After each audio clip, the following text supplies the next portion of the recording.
Menteri Keuangan Sri Mulyani menegaskan bahwa efisiensi anggaran di kementerian dan lembaga sebesar 306 triliun rupiah akan tetap dilakukan tanpa berimbas pada PHK pegawai honorer dan KIP kuliah.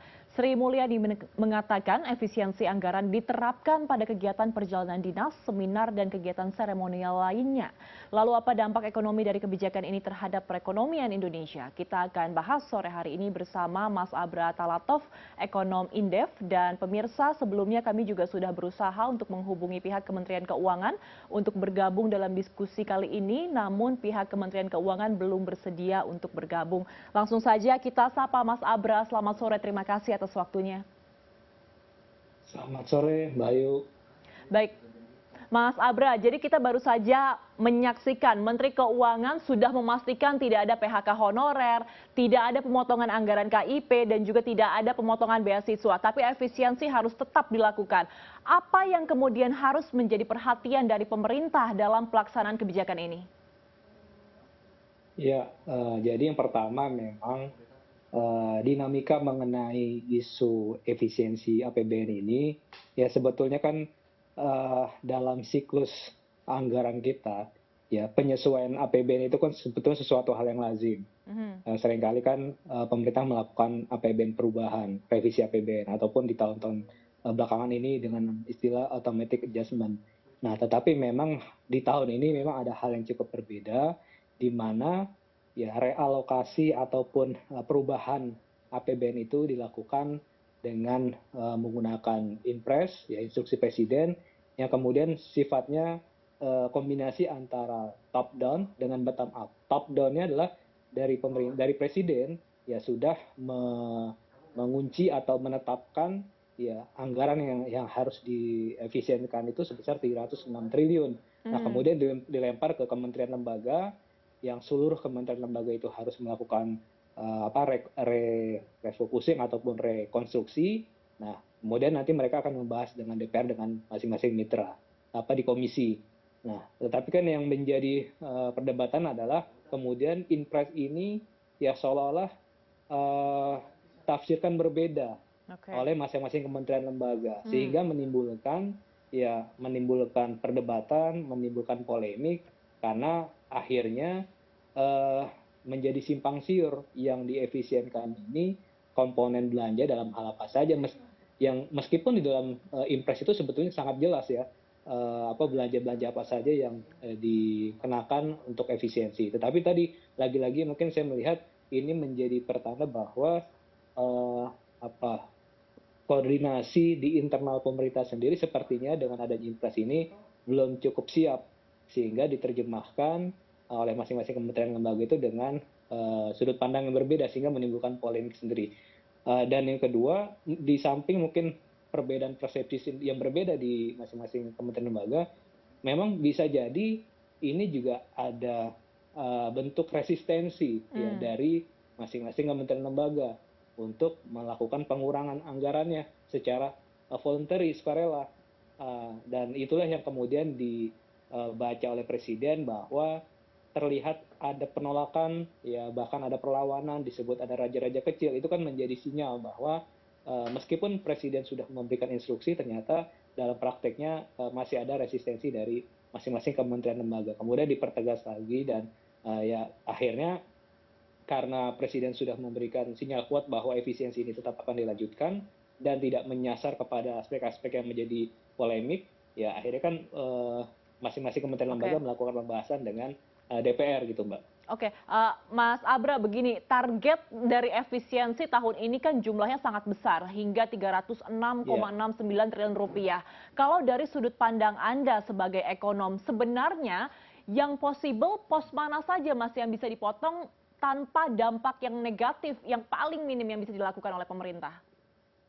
Ya, jadi saya pikir ada satu hal ya yang saya rasa luput dari pemerintah untuk menjelaskan ya kepada publik sebetulnya motif ataupun alasan dari efisiensi ini apa sih? Ya. Apakah memang untuk mengantisipasi kondisi makro yang nanti beresiko terhadap penerimaan negara, penerimaan perpajakan, sehingga butuh mitigasi dini, yaitu berupa penghematan ataupun efisiensi, atau kedua, apakah memang tujuan efisiensi ini untuk nantinya dilakukan realokasi untuk kegiatan prioritas lain seperti misalnya makan bergizi gratis, ya, IKN ataupun program-program strategis nasional yang lain.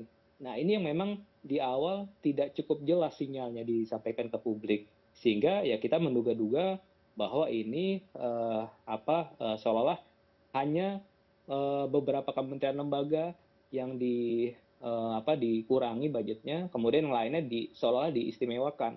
Tetapi pada akhirnya kan sekarang semua kementerian lembaga termasuk TNI Polri pun, Kementerian Pertahanan juga termasuk kementerian lembaga yang memang harus dipangkas.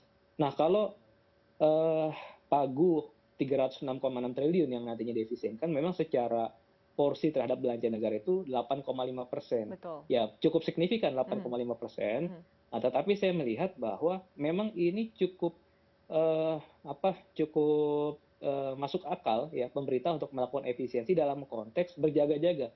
Kalau Mmm, nanti ya target penerimaan perpajakan itu meleset dari target.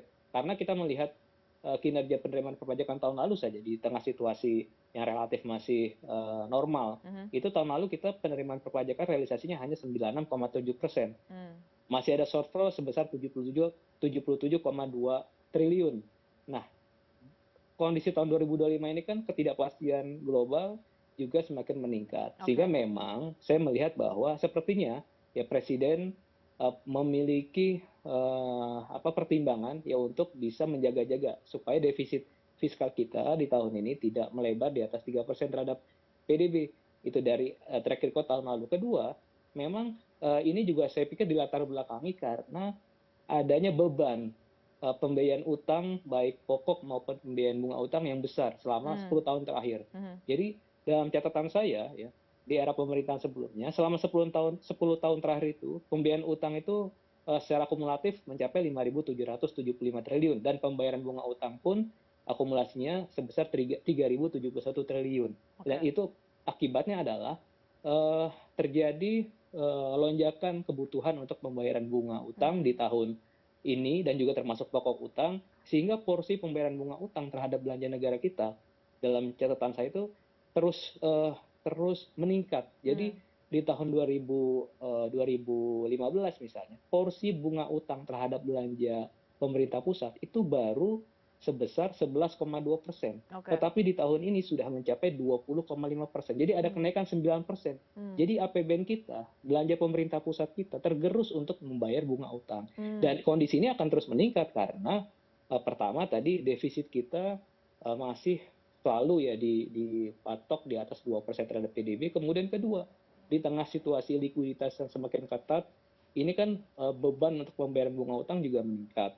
Sehingga oke. memang langkah efisiensi ini saya pikir merupakan langkah yang tepat, asalkan ya nanti ini bisa menjaga kesehatan fiskal kita dalam jangka menengah jangka panjang. Oke. Dan yang kedua, ya penghematan ini saya pikir juga bisa dilokalisir Mhm, dampaknya dengan syarat agar target pertumbuhan ekonomi ini masih bisa dicapai. Target pertumbuhan ekonomi di atas 5% misalkan tahun ini 5,2% itu harus bisa dicapai. oke. Jadi pemerintah juga harus memberikan jaminan Baik. bahwa efisiensi ini tidak akan berdampak negatif terhadap pertumbuhan ekonomi, Iya, terhadap iya. target pertumbuhan ekonomi. Oke, Itu, Mbak. oke, baik, Mas Abra, tapi begini, porsi pemotongan anggaran dari tiap kementerian lembaga ini kan berbeda-beda ya jumlahnya. Menurut Anda Ya. sebaiknya efisiensi ini baiknya itu diatur oleh pusat atau dikembalikan lagi ke instansi masing-masing untuk mengatur bagaimana pemotongan efisiensinya? Iya, kalau kita lihat dalam Inpres ini kan skemanya dipukul rata ya. Hmm, Seluruh kementerian lembaga porsinya pengurangannya itu berlaku sama.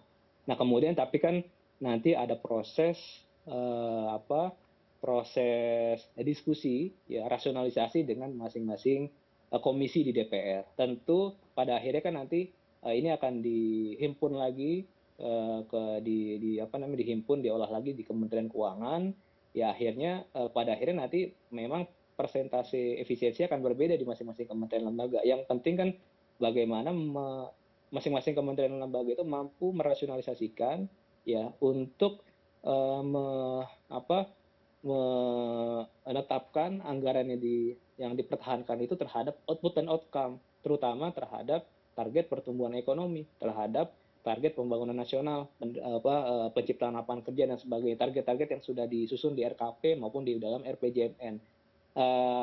Yang paling penting adalah supaya efisiensi ini memang berdampak positif ya untuk kesehatan APBN, Oke. kemudian juga bisa tetap menjaga iklim investasi di dalam negeri dan juga menjaga pertumbuhan ekonomi tetap tumbuh sesuai dengan target. Karena Oke.